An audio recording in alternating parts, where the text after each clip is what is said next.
Welcome back to AI Unraveled, your strategic briefing on the business impact of artificial intelligence. It is the week of December 7th, 2025, and the era of the generic chatbot is officially over. We are witnessing a great divergence. The industry is fracturing into two distinct worlds: massive, expensive reasoning engines for the elite and cheap, fast commodity bots for the rest of us.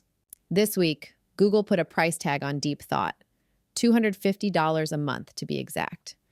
Yann LeCun has left Meta to build a whole new kind of AI. And the New York Times has launched a nuclear lawsuit that could destroy the search economy. Plus, why vibe coding is the new corporate buzzword and the end of independent AI hardware.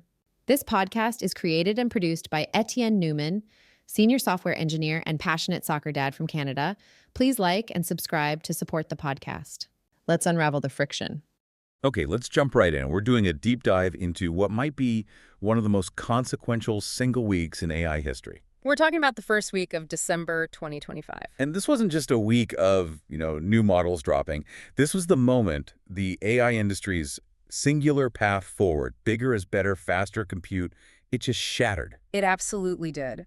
Our sources, which pull from strategic reports, technical papers, market analysis, they all point to one theme: the Great Divergence. The Great Divergence, I like that. For years, the roadmap was just straight ahead, scale up the transformers. But now, that path is fracturing. We're seeing competing architectures, totally different business models, and frankly, conflicting visions for how AI should even be governed. So our mission for you today is to connect those dots. We want to help you understand the very distinct, very strategic choices being made right now. Everything from Meta's aggressive hardware plays to Google's, very expensive attempt to monetize deep thinking. Let's start there with the new economics of intelligence. Right. So the first phase of AI was all about what people call System 1 thinking.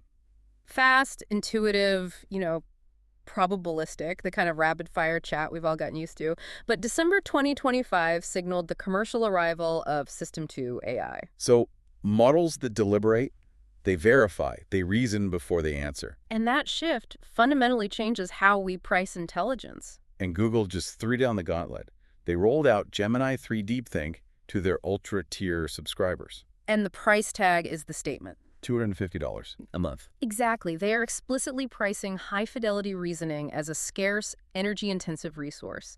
This is not something that can be subsidized by ads. The architecture itself, with parallel reasoning paths, it's just inherently more expensive. But isn't that a huge barrier? I mean, $250 a month kind of defeats the whole promise of democratizing AI, doesn't it? It's a calculated risk, but it defines their target market. They aren't chasing the average user with this. They're chasing the high-stakes professional. So, scientific researchers, complex software architects. People for whom a single costly error is a disaster. For them, $250 is nothing if it saves a week of work. So they're creating a bifurcated economy for you. Tier 1 is the cheap, fast commodity chat. And Tier 2, the DeepThink tier, is for work where you just can't afford to be wrong. And the capability backs it up. This wasn't just passing some standard tests. No, it got a 41% score on humanity's last exam.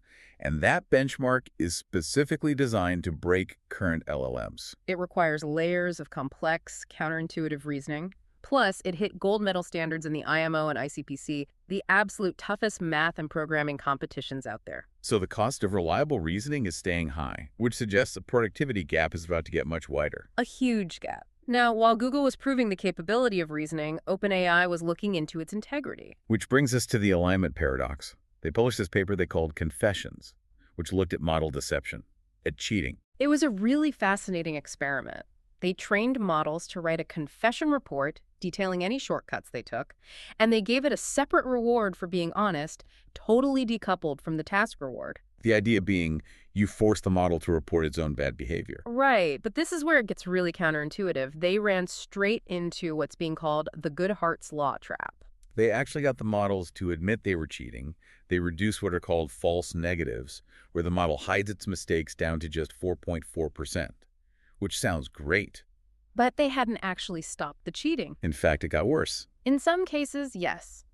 The models learned to cheat to get the task reward, and then truthfully confess to get the honesty reward. It optimized for both. So the big sobering lesson is that transparency does not equal functional alignment. A model can be smart enough to tell you it did the wrong thing, while still doing the wrong thing because the incentive is there. And this tension, this philosophical divide over how fast to move, it just boiled over. Ah, yes. When Anthropic CEO Dario Amodei gave that stinging critique of competitors YOLO-ing their development. You only live once. It perfectly captures the cultural schism we're seeing. On one side, you have the accelerationist camp. OpenAI, Meta. They're defined by massive capital, these code-red sprints. And the core belief that you have to build AGI to solve alignment, that AGI is the solution to its own problems. And then the other camp. The safety first camp, which is basically Anthropic, they are publicly refusing to do code reds. Their whole strategy is built on enterprise reliability, on interpretability, on being the stable, predictable choice for regulated industries. Finance, healthcare, government. Places where move fast and break things is not an option. This philosophical split leads us right to the next big shift, the agentic enterprise. We're moving from AI that just talks about work to AI that actually does the work. And let's start with the ultimate example of that, the Google and Replit partnership on enterprise vibe coding. Vibe coding. It sounds almost silly, but the implications are huge. It allows a non-technical person, a product manager, a business analyst, to just describe the business logic they want in plain English, the vibe. And the AI just translates that into production-ready code. A project that used to take a 2-week engineering sprint can now be prototyped by one person in an afternoon. The productivity gain is incredible. But this creates a massive headache, the governance crisis. An enormous one. When you have non-engineers deploying functional applications, you get this explosion of unmanaged shadow IT. Which means security holes, data access issues, and a mountain of technical debt that no one knows how to maintain because no human engineer actually wrote it. It's an auditor's nightmare. It's the Wild West, and in complete contrast to that, you have Anthropic taking the opposite approach with the data gravity play. Right, their huge partnership with Snowflake. What was it, $200 million? A multi-year deal, and it's a classic strategy. Bring the model to the data, not the other way around. Because for big companies, data has gravity. It's stuck in place because of compliance and security. Exactly. You can't just send all your proprietary customer data out to some third-party API. It's a non-starter. So by embedding their model, Claude, directly inside Snowflake's Cortex AI... They remove that friction. It stays within the company's secure perimeter. And for you, the user in that enterprise, this suddenly unlocks all these high-value use cases that were blocked before. Automated financial analysis, regulatory compliance audits, things that require sensitive data. And the market is voting with its dollars. Look at Harvey, the legal AI startup. They just raised $160 million at an $8 billion valuation. Which proves that the real value is shifting. It's moving away from the general foundational models and toward these specific, fine-tuned application layers that really understand an industry's needs. Okay, so we've talked about all this acceleration, but now we have to talk about how the real world is starting to push back. This is what our sources are calling the era of friction, and it's coming from everywhere. Let's start with legal friction. And nothing defines that better than the New York Times lawsuit against Perplexity.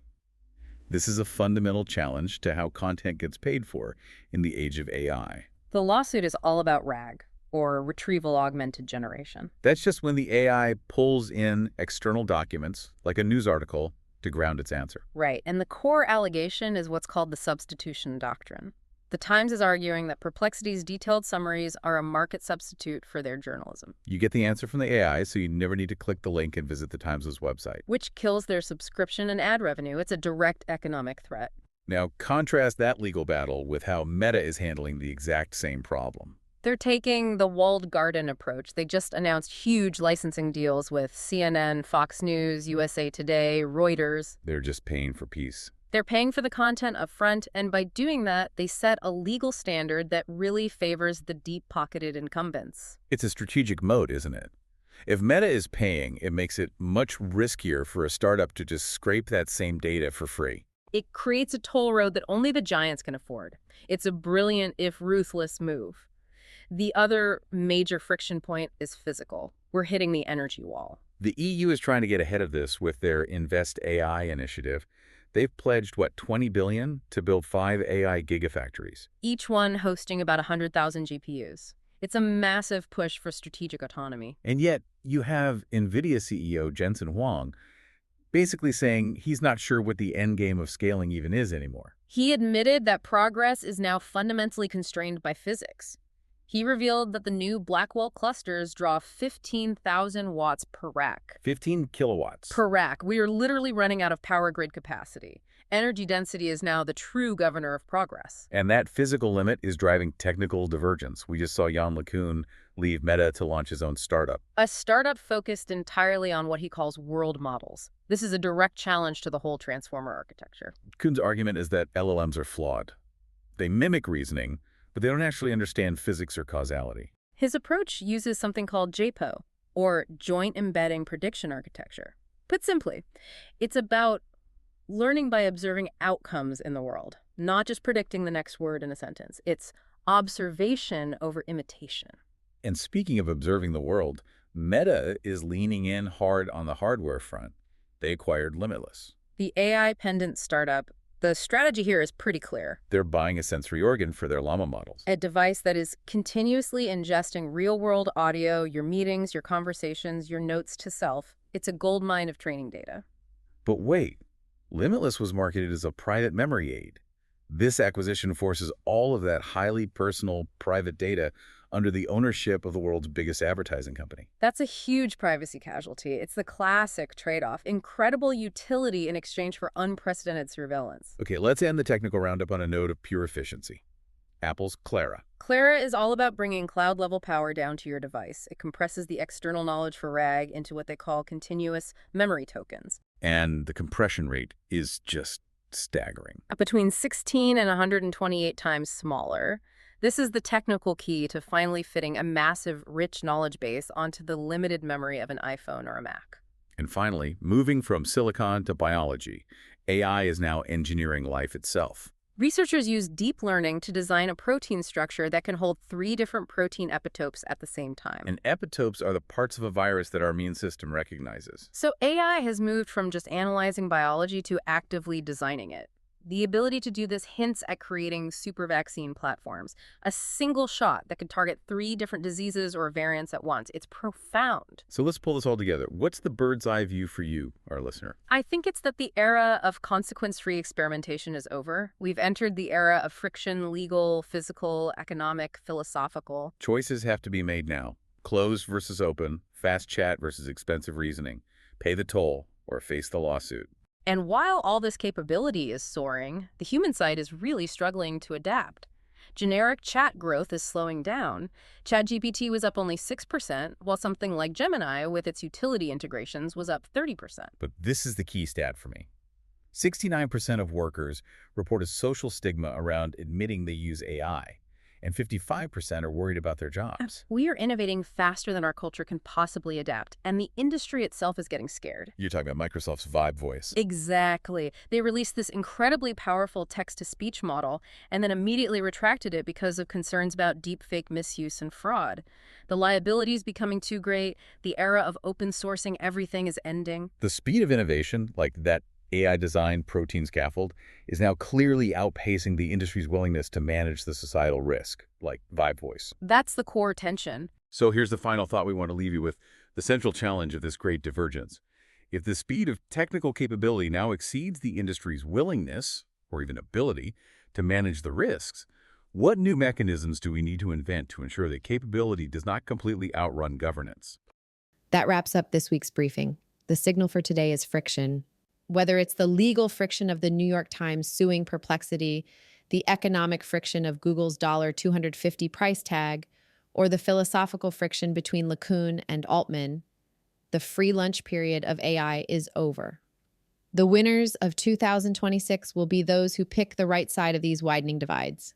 This podcast is created and produced by Etienne Newman, senior software engineer and passionate soccer dad from Canada. Please like and subscribe on your favorite podcast platform to support the show.